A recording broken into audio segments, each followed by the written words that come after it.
Vamos lá, gente. A gente vai ver sobre regras de pontuação. Então, o que são os sinais de pontuação? É um conjunto de sinais gráficos que eles são utilizados com o objetivo de melhorar a coesão e coerência. Então, a coesão, a relação entre as palavras, e a coerência, que é o sentido que o texto vai ter, ordem estilística com relação à forma das palavras, ritmo do texto, dependendo da forma que eu vou pontuar, esse meu texto ele vai ter uma musicalidade, um ritmo diferente. Compreensão e interpretação, que é como eu entendo esse texto. Então, quais são esses sinais de pontuação? Eles são 10 sinais. Primeiro, o ponto final. Ele é utilizado quando eu quero concluir uma ideia, então ele indica o final da frase. Ele também é utilizado em abreviações de palavras ou numerais. Por exemplo, a novela recebeu muitos elogios. Acabou, ponto final. Lucas e André são amigos desde a infância. Então, finalizou a sentença, ponto final. O Ded cozinha muito bem. O fato histórico ocorreu por volta de 100 anos antes de Cristo. Então, tenho 2 pontos ali para colocar a abreviação. De acordo com registros arqueológicos, e ponto final, acabou a sentença. A vírgula. Então, como que eu vou utilizar a vírgula? Ela é utilizada para separar, primeiro, termos de mesma função. Então, tem o Gabriel, Henrique, Lorena e Mariana. Gabriel, Henrique, Lorena e Mariana são os sujeitos desta frase, e todos eles são substantivos próprios. Então, tem a mesma função, são substantivos próprios e é um sujeito. Então, eu posso separá-los com a vírgula. Também separa predicativos. Então, o que é o predicativo aqui? Por exemplo, aqui eu tenho o predicativo do sujeito, que é uma qualidade que é atribuída ao sujeito. Então, aqui o sujeito seria gerente.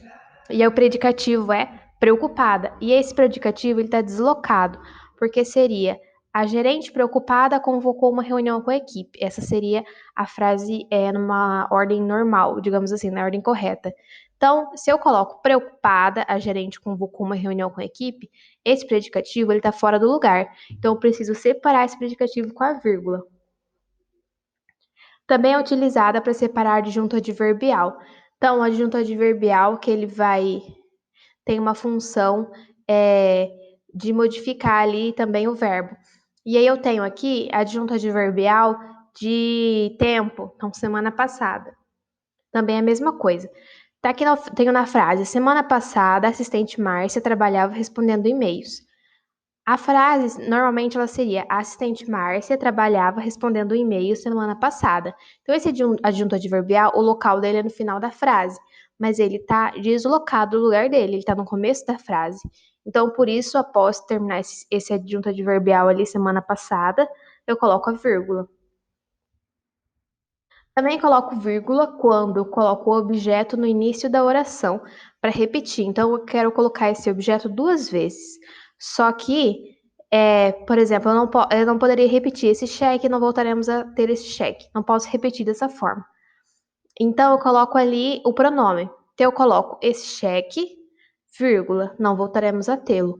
Ou, como seria a frase normal, seria não voltaremos a ter esse cheque. Então, quando eu quero repetir ele novamente, eu coloco no começo da frase e coloco vírgula. Também eu tenho uma vírgula para separar aposto e vocativo. Então, o que é o aposto e vocativo? O aposto é quando eu coloco uma informação adicional na frase entre vírgulas. E o vocativo é quando é o chamamento, quando eu chamo. Então, por exemplo, aqui, Lúcio, o filho do segundo casamento, decidiu que viveria com a mãe. Então, esse o filho do segundo casamento é uma informação adicional na frase, eu coloco entre vírgulas. Então, esse aqui é o aposto. Maria, venha já aqui. Então, esse Maria é um chamamento. Sempre que eu chamo o nome, eu preciso colocar uma vírgula logo após.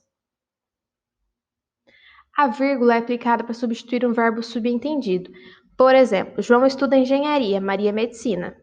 Então, se eu falar João estuda Maria, vírgula, João estuda engenharia, vírgula, Maria medicina, está subentendido que Maria estuda medicina. Então, esse verbo está subentendido. Aí, entre as duas orações, eu coloco uma vírgula.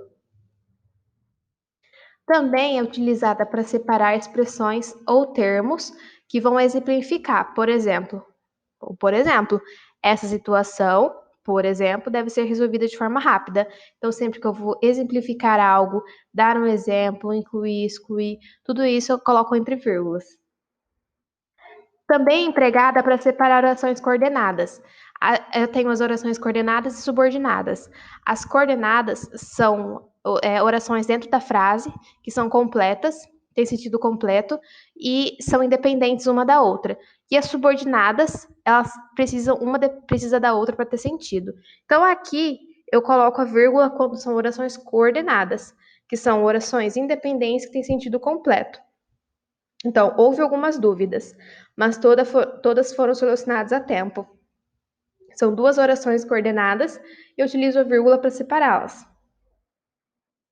Também utilizo a vírgula para separar orações em frase condicional. Então, a frase condicional sempre começa com um se, então é algo que pode acontecer dependendo de um fato. Então, se não houver dedicação de todos, não se encontrará uma saída adequada. Então, para se encontrar a saída, eu preciso de uma opção aqui de que algo aconteça, que é a dedicação de todos. Então, para separar essas duas orações dentro dessa frase condicional, eu utilizo a vírgula. Ponto e vírgula. Então, ponto e vírgula serve para separar diversas orações contidas na mesma frase. Então, se eu tenho várias orações dentro da frase, eu posso utilizar ponto e vírgula para separar. Também é utilizada para separar vários elementos e ela é uma pausa maior do que a vírgula. Por exemplo, aqui, separar orações que já contenham vírgulas. Então, ele agia certo, ele errado. Então, o ponto e vírgula vem antes e a vírgula vem depois. Também utilizo o ponto e vírgula para separar itens em enumeração. Então, sempre que eu for utilizar uma lista com enumeração, eu tenho 2 pontos e aí eu coloco esse ponto e vírgula. Quando são várias enumerações, eu coloco ponto e vírgula para separar. Também é utilizado para enfatizar ideias adversativas. Então, quando tenho duas ideias contrárias ou conclusivas, que são aquelas ideias que tem o final que concluiu. Então, doeu, mas não chorou. Então, duas ideias contrárias. Estudou, por isso mereceu aprovação. Então, pelo fato de ele ter estudado, é conclusiva. Ele conseguiu, seria ali a causa e consequência, conseguiu a aprovação. 2 pontos. Sinal de 2 pontos eu utilizo para introduzir uma fala, começar uma enumeração antes de explicação. Então, por exemplo, as 4 estações do ano são primavera, verão, outono e inverno. Então, eu coloco 2 pontos para começar essa enumeração. Marcos reforçou. Aí eu tenho 2 pontos ali, que não é o que está em vermelho, é o outro está em preto, que eu esqueci de colocar. Então, 2 pontos. Marcos reforçou, 2 pontos. Esses 2 pontos ali vai começar uma fala. Então, eu utilizo ponto de exclamação. A exclamação, normalmente, ela é utilizada para enfatizar sentimentos de desejo, ordem, susto, surpresa, mas normalmente vai ser de surpresa ou espanto. Por exemplo, compre, maravilha, que assim seja. O ponto de interrogação serve para fazer pergunta ou para interrogar. Então, sempre que for utilizar uma pergunta, normalmente no final da frase. Elas preferem pizza ou risoto? Aceita ver o filme? Quais são as principais regras de futebol? Aspas. Aspas eu utilizo para enfatizar expressões ou palavras ou para quando eu vou utilizar citação, quando eu retiro a frase de algum autor de alguma obra e quero utilizar essa frase. Por exemplo, esta é uma das frases mais lindas de Mário Quintana. Maravilhas nunca faltaram ao mundo, o que sempre falta é a capacidade de senti-las e admirá-las. Então, essa frase não é minha, é do Mário Quintana. Então, quando eu for utilizar, quando eu for escrever, eu preciso utilizar as aspas, que é para dizer que essa frase não é minha, eu retirei de algum local. Gabriel era orgulhoso e sentia o último biscoito de chocolate. Então, nessas aspas aqui, eu estou utilizando para enfatizar uma expressão. Os alunos estão estudando Vidas Secas. Então, Vidas Secas está entre aspas por quê? Que é o título de uma obra. Reticências. Reticências eu utilizo para suprimir palavras, então quando quero tirar alguma palavra dessa frase, palavras ou textos, e também dizer que aquele sentido que tem ali, ele não termina ali com ponto final. Tem muito mais sentido, então fica mais subjetivo. Depende de cada leitor que vai interpretar isso daí para conseguir entender o que seria esse sentido a mais. Por exemplo, Caio prefere comprar camisas, sapatos ternos. A dúvida pairava no ar. Então essa frase ela não finaliza, ela fica com um sentido a mais. Eu adoro reticências, aqueles três pontos intermitentes que insistem em dizer que nada está fechado, que nada acabou, que algo sempre está por vir. A vida se faz assim, nada pronto, nada definido, tudo sempre em construção, tudo ainda por se dizer, nascendo, brotando, sublimando, vivo. Então o que isso quer dizer? Que nunca termina, que sempre tem algo a mais.